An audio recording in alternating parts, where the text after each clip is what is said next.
Hello दोस्तों, मैं Sarla Yadav SY Hindi platform channel पर एक बार फिर से आप सभी का हार्दिक अभिनंदन करती हूं। और आज की इस वीडियो लेक्चर में हम पढ़ेंगे आचार्य रामचंद्र शुक्ल जी की समीक्षा पद्धति। तो जैसा कि मैंने इससे पहले वाली वीडियो में आप सभी को बताया था कि हम आलोचनात्मक टॉपिक पढ़ रहे हैं कि हिंदी आलोचना और उसके आलोचनाकार कौन कौन से हैं। तो ये टॉपिक जो है DSSB के सिलेबस में दिया गया है। तो आज की जो वीडियो है ये महत्वपूर्ण रहने वाली है DSSB के कैंडिडेट्स के लिए, PGT, estate, HPSC assistant professor और UGC नेट सभी स्टूडेंट के लिए बहुत ही महत्वपूर्ण है। जहाँ पर भी जिस भी एग्जाम में हिंदी आलोचना पूछी जाती है और उन सभी प्रतियोगी परीक्षाओं के लिए टॉपिक बहुत ही महत्वपूर्ण रहने वाला है। तो एक बार आपको दिखा देती हूँ कि हमने कहाँ से शुरू किया था। जैसा कि ये हेडिंग जो है आपके सिलेबस में ऐसे कैसे दिया हुआ है DSSB PGT हिंदी के सिलेबस में, और मेरे पास किसी कैंडिडेट ने सेंड किया था कि मैम आप ये टॉपिक पढ़ा दीजिए, तो मैंने ये शुरू कर रखा है। तो दोस्तों, वीडियो आपको कैसी लगी? ये वीडियो मैंने डाली थी, किसी ने भी कमेंट करके नहीं बताया कि आपको कैसी लगी। और आधुनिक हिंदी आलोचना मैंने पढ़ाई की, आधुनिक हिंदी आलोचना की शुरुआत जो है कहाँ से हुई ये सब तो हम अब पढ़ेंगे, लेकिन जो आलोचना का अर्थ था, उसका उद्देश्य क्या है और उसकी उपयोगिता क्या है आलोचना की, और आलोचना की जो विभिन्न विद्वानों ने जो परिभाषाएं दी हैं, ये सारी हम पीछे वाली वीडियो में पढ़ चुके हैं। तो इसका पार्ट 1 जो है ना आप जरूर देख लें। और आलोचना की उपयोगिता और उद्देश्य हमने पढ़ा, और आलोचना के जो भेद थे ये पढ़े इससे पहले वाली वीडियो में, और ये सभी हमने कर लिया था। और आलोचना के गुण भी, आलोचक के गुण यानी कि जो आलोचना करता है उस व्यक्ति को आलोचक कहते हैं। और आलोचना का मैंने अर्थ बहुत ही अच्छे से आसान शब्दों में बताने की कोशिश की थी इससे पहले वाली वीडियो में। तो आलोचक के गुण भी हमने पढ़ लिए थे। और आज अब हम शुरुआत करते हैं कि कौन कौन से आलोचनाकार हैं जिसको हम पढ़ेंगे हिंदी के अंतर्गत। तो हिंदी आलोचनाकार में सबसे पहला नाम आता है आचार्य शुक्ल जी का।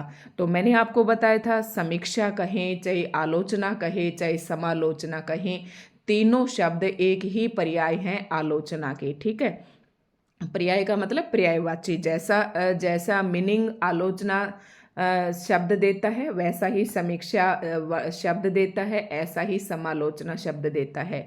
तो तीनों शब्द में आपको अंतर नहीं करना है, एक जैसा ही मीनिंग है सभी का।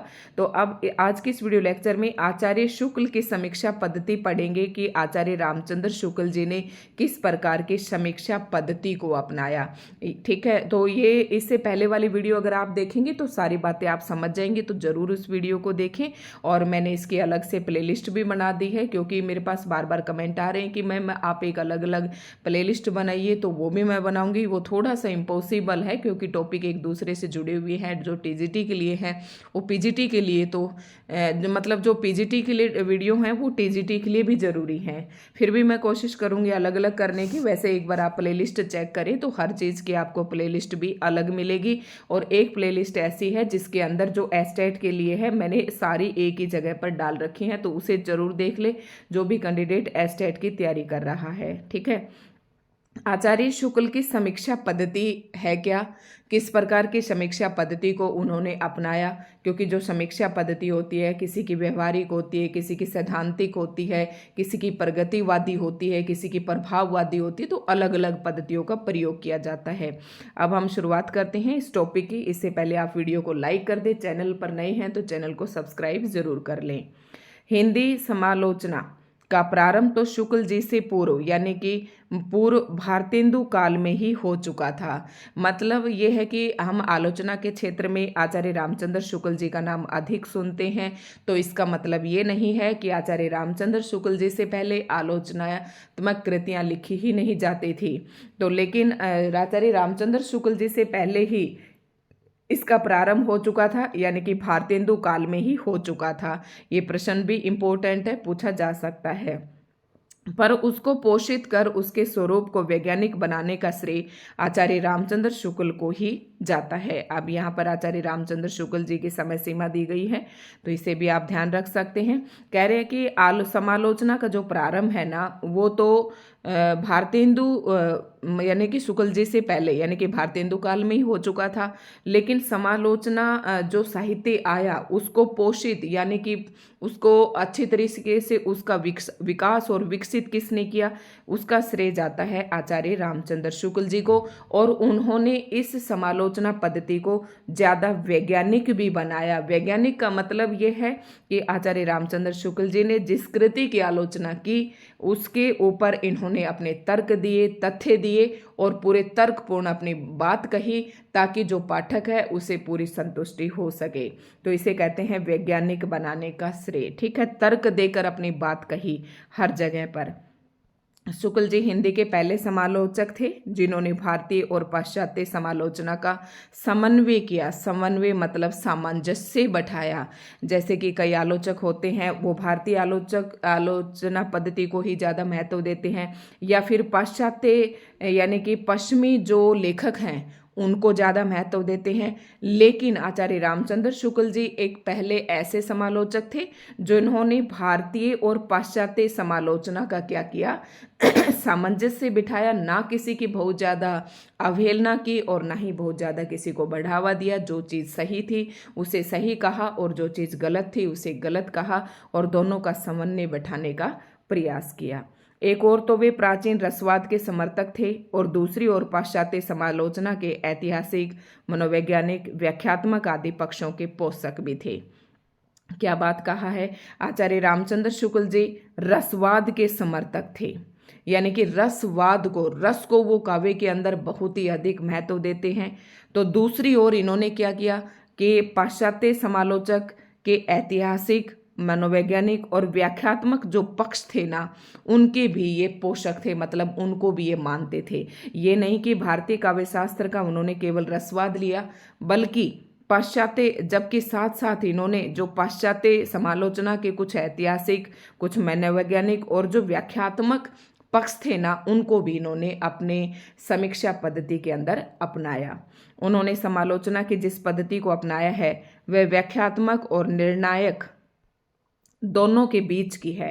यानी कि आचार्य रामचंद्र शुक्ल जी ने समालोचना जो की, जो समीक्षा की, जो आलोचना की किसी कृति को लेकर, इसमें इन्होंने कौन सी पद्धति, हर आदमी की एक अलग अलग पद्धति होती है, पद्धति मतलब एक शैली होती है, तो इन्होंने कौन सी पद्धति को अपनाया, व्याख्यात्मक। मतलब जैसे उन्होंने किसी चीज़ की बात कही तो उस बात को पूरे तथ्य के साथ, पूरी व्याख्या के साथ कहा और अंत में उसका निर्णय भी उन्होंने बताया, और दोनों के बीच की है, व्याख्यात्मक और निर्णायक दोनों के बीच की है। ठीक है, शुक्ल जी की समालोचना पद्धति के अब विशेषताएं क्या हैं ये हम देखते हैं कि क्या विशेषताएं हैं जिसके कारण इनकी समालोचना पद्धति की सभी लोग प्रशंसा करते हैं।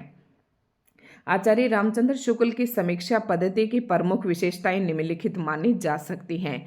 नंबर 1 पे क्या आता है, अब देखते हैं इनकी विशेषताएं क्या क्या हैं।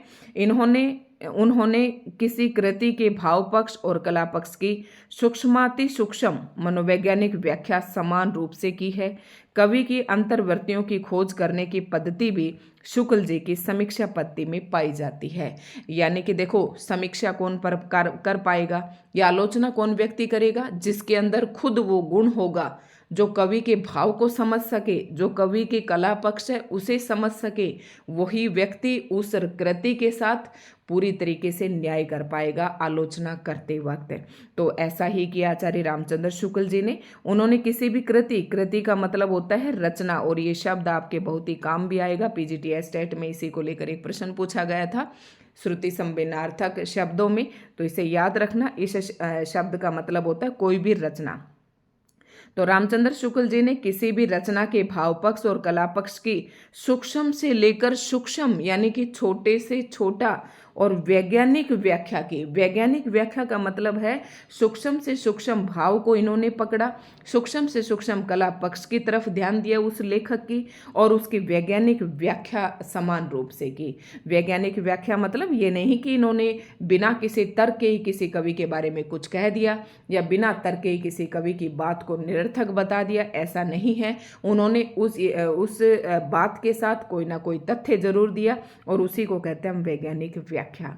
कवि की अंतर्वृत्तियों की खोज करने की पद्धति भी देखो। कवि की अंतर्वृत्तियां मतलब हर व्यक्ति के मन में, हर व्यक्ति के अंदर कोई ना कोई वृत्ति पाई जाती है, ठीक है। मतलब उसकी जैसे सबकी अलग अलग शैली होती है, अलग अलग लिखने का तरीका होता है, अलग अलग अपने भाव को प्रकट करने का तरीका होता है। तो जो अंतर्वृत्तियां थी, यानी कि कवि के हृदय में जो वृत्ति थी, कवि के हृदय में जो बात थी, उसे आप समझे आसान शब्दों में कि कवि के अंदर का जो चीज थी ना, उसे खोज करने की पद्धति कवि ने मतलब आचार्य रामचंद्र शुक्ल जी ने लेखक की अंतर्वृत्तियां मतलब उसके मन के अंदर क्या है उस लेखक के अंदर, उसकी खोज करने की पद्धति भी शुक्ल जी की समीक्षा पद्धति में पाई जाती है। मतलब उन्होंने ये भी पता लगाने की कोशिश की, अंतर्वृत्ति का मतलब ये है कि कोई बात अगर किसी लेखक ने लिखी है तो उसके मन के अंदर क्या भाव है, क्या वो कहना चाह रहा है, इसकी खोज करने की पद्धति भी शुक्ल जी की समीक्षा पद्धति में पाई जाती है। तो आप आसानी से समझ गए होंगे, इसी कारण इनकी ये विशेषता है। आगे है, शुक्ल जी की मान्यताएं पाश्चात्य एवं भारतीय विचारकों के समन्वय से निर्मित हुई है, फिर भी उनमें अपनी मौलिकता है। उन्होंने कृतियों की आलोचना में अपनी मान्यताओं को कसौटी बनाया है, ठीक है। तो इसमें आप समझ सकते हैं कि शुक्ल जी की मान्यताएं मतलब जो कि शुक्ल जी ने जो बात मानी वो पाश्चात्य एवं भारतीय विचारक जो है ना, उन दोनों का सामंजस्य स्थापित करके ही उन्होंने वो मान्यताएं प्रस्तुत की। फिर भी उनमें अपनी मौलिकता भी है। उन्होंने कृतियों की आलोचना में अपनी मान्यताओं को कसौटी बनाया, ठीक है। तो ये पॉइंट आप समझ गए होंगे, इसमें खास कुछ समझाने का नहीं है। तीसरा पॉइंट है, अब हम विशेषताएं पढ़ रहे हैं आचार्य रामचंद्र शुक्ल जी की समीक्षा पद्धति की। शुक्ल जी में निर्णय करने की प्रवृत्ति भी पाई जाती है, मतलब निर्णय भी किया, किसी भी चीज को लेकर उन्होंने अच्छे से अच्छा निर्णय भी दिया।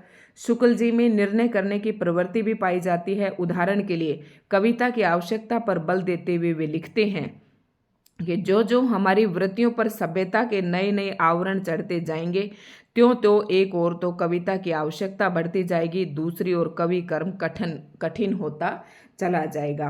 तो सही बात है कि जो भी कविताएं लिखी जाती है कि कविता की आवश्यकता पर उन्होंने बल दिया कि कविता की आवश्यकता जरूरी है, क्योंकि मनुष्य जो है ना उसकी वृत्तियां मतलब मनुष्य के मन पर जो सभ्यता के नए नए आवरण चढ़ते जाएंगे, जैसे कि हमारी पुरानी सभ्यता थी, लेकिन अब जो नई सभ्यता है हमारी, उसमें पाश्चात्य संस्कृति का प्रभाव बहुत ज़्यादा बढ़ रहा है।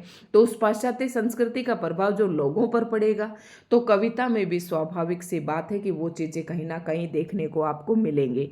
तो ये बात करें कि जो जो वृत्तियों पर सभ्यता के नए नए आवरण चढ़ते जाएंगे, त्यों त्यों एक ओर तो कविता की आवश्यकता बढ़ेगी ही, दूसरी ओर कवि कर्म कठिन होता चला जाएगा, क्योंकि कवि को उन दोनों बातों में, जो हमारी पुरानी सभ्यता है और जो नई सभ्यता है, दोनों में मतलब अंतर कर पाना या दोनों को सामंजस्य बैठाना या उन दोनों को मद्देनजर रखते हुए कविताएं करना, कवि कर्म जो है कठिन होता चला जाएगा। शुक्ल जी की समीक्षा में बात को अधिक से अधिक स्पष्ट करने की प्रवृत्ति दिखाई देती है। अगली क्या है, इनकी विशेषता क्या है कि शुक्ल जी की जो समीक्षा है ना, उस में बात को अधिक से अधिक मतलब जो उन्होंने बात कही उसको बिल्कुल स्पष्ट रूप से मतलब स्पष्ट रूप से उसका वर्णन किया। इसके लिए वे नाना प्रकार के उदाहरण देते और ऐसे दृष्टांतों का सहारा लेते जो सर्वसुलभ हो। मैंने बताया था अधिक से अधिक इन्होंने अपनी बात को स्पष्ट किया, और अपनी बात को स्पष्ट करने के लिए जहाँ जरूरत पड़ी वहाँ उन्होंने उदाहरण दिए और दृष्टांत दृष्टिकोण भी अपने उनका सहारा लिया, ताकि जो सर्वसुलभ हो मतलब जो हर जगह पर सुलभ हो, ऐसे दृष्टांत ऐसे उदाहरण इन्होंने प्रस्तुत किए ताकि समीक्षा में बात को अधिक से अधिक स्पष्ट किया जाए। अगली जो विशेषता है वो पॉइंट नंबर 5 है। आचार्य शुक्ल यद्यपि रसवादी आचार्य थे, किंतु उन्होंने पाश्चात्य भारतीय समीक्षा पद्धतियों का समन्वय कर समीक्षा को एक व्यापक आधार प्रदान किया। ये बात भी हम पहले ही पढ़ चुके हैं। आचार्य शुक्ल की अगला पॉइंट है उनकी विशेषताओं का। आचार्य शुक्ल की दृष्टि बड़ी पैनी थी, इसलिए उन्होंने किसी कवि से संबंधित उन विशेषताओं की विवेचना भी की जिनको पहले के आलोचक उपेक्षित कर गए थे। तुलसी और जायसी की काव्य प्रतिभा को उजागर करने में उनका योगदान सर्वविदित है। यहाँ पर ये बात कहना चाहता है कि आचार्य रामचंद्र शुक्ल जी का जो दृष्टिकोण था किसी भी कवि को देखने का, वो बहुत ही तीखा था। उन्होंने क्या किया, जैसे कि कई कवि ऐसे थे जिनकी इससे पहले जो लेखक थे वो उपेक्षा कर गए थे, मतलब उनको थोड़ा सा नज़रअंदाज कर गए थे। लेकिन जो आचार्य रामचंद्र शुक्ल जी हैं इन्होंने उन कवियों के साथ न्याय किया। जैसे कि तुलसी और जायसी की जो काव्य प्रतिभा को उजागर करने में इनका काफ़ी योगदान है। ठीक है। और अगला पॉइंट आता है, शुक्ल जी की आलोचना पद्धति में हृदय और बुद्धि का सुंदर समन्वय दिखाई पड़ता है। जैसे कि आपको यहाँ पर बताऊं कि कई जो लेखक होते हैं केवल हृदय की बात मानते हैं, कई होते हैं जो केवल बुद्धि पर आधारित अपना जो पक्ष देते हैं। लेकिन शुक्ल जी ने क्या किया, अपनी आलोचना पद्धति के अंदर हृदय और बुद्धि दोनों को साथ लेकर और उनके अंदर सामंजस्य दिखाने की कोशिश की है। वे यथावसर हास्य व्यंग्य के माध्यम को अपनी आलोचना को सरस बनाते रहे हैं। ठीक है। अगला पॉइंट है, शुक्ल जी ने एक सच्चे समालोचक की भांति गुण दोष की समान दृष्टि रखी।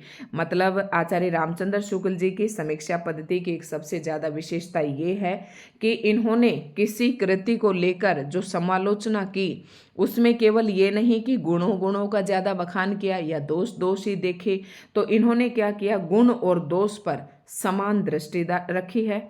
उनकी आलोचनाएं कोरी प्रशंसात्मक ही नहीं है, अपितु वह काव्य रचना से संबंधित सभी पक्षों पर विचार करते हुए कवि के दोषों का भी उद्घाटन करते हैं।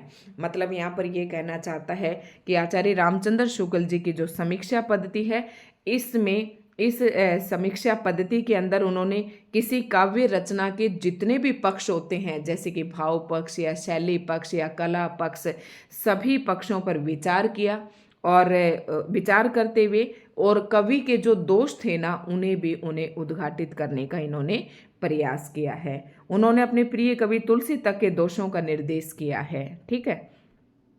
शुक्ल जी की समालोचना का आधार मनोभाव और उनका वैज्ञानिक विश्लेषण था, तो ये पॉइंट भी इम्पोर्टेंट है। उसके बाद अगला पॉइंट है, आचार्य शुक्ल ने जहां सैद्धांतिक आलोचना के क्षेत्र में काव्य के सूक्ष्म सौंदर्य का उद्घाटन करके उसे एक व्यापक रूप प्रदान किया, तो आचार्य रामचंद्र शुक्ल ने सैद्धांतिक आलोचना के क्षेत्र में यानी कि सैद्धांतिक आलोचना पद्धति को इन्होंने अपनाया है और काव्य के जो सूक्ष्म से सूक्ष्म सौंदर्य का भी इन्होंने उद्घाटन किया। यानी कि काव्य का जो सूक्ष्म से सूक्ष्म यानी कि छोटे से छोटा जो सुंदरता थी काव्य के अंदर उसे भी उभारने का प्रयास किया।